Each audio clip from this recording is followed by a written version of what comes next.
বাংলাদেশের উন্নয়ন এবং অগ্রগতির মূল চালিকা শক্তি হিসাবে কাজ করে এই দেশের ডিপ্লোমা ইঞ্জিনিয়ার্সরা।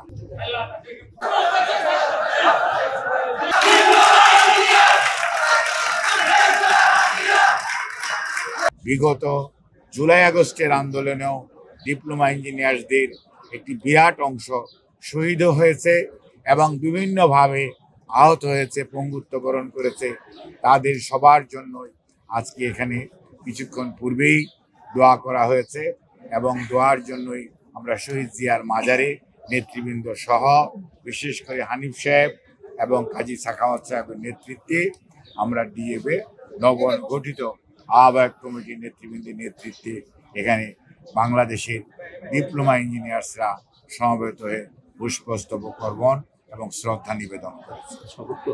এবং কিছুক্ষণের মধ্যেই ওনাদের সংগঠনের একটি নীতি নিয়ম আছে যে নবগঠিত কর্মকর্তারা শপথ গ্রহণ করে, সেটি ওনারা কিছুক্ষণের মধ্যেই গ্রহণ করবে। আর আজকে বাংলাদেশের প্রেক্ষাপটে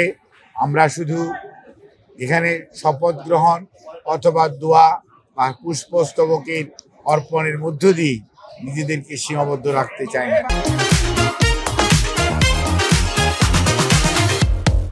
ডিপ্লোমা ইঞ্জিনিয়ার্সরা সারা বাংলাদেশে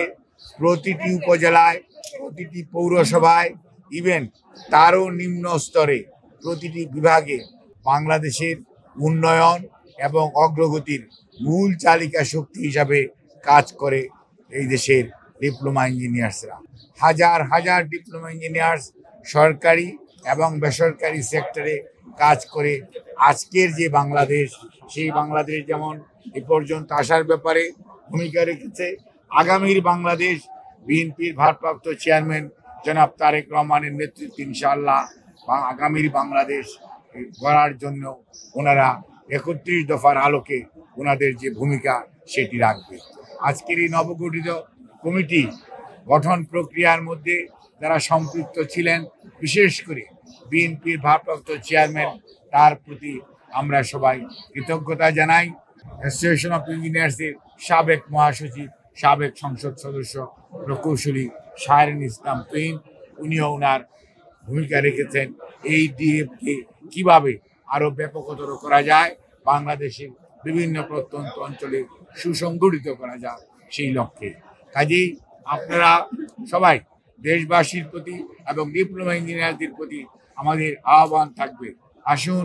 হানিফ সাখাওয়াতের নেতৃত্বে সকল ভেদাভেদের ঊর্ধ্বে উঠে ঐক্যবদ্ধভাবে আমরা সংগঠিত হই এবং আগামীর বাংলাদেশ গঠনে আমরা যাতে ইতিবাচক ভূমিকা রাখতে পারি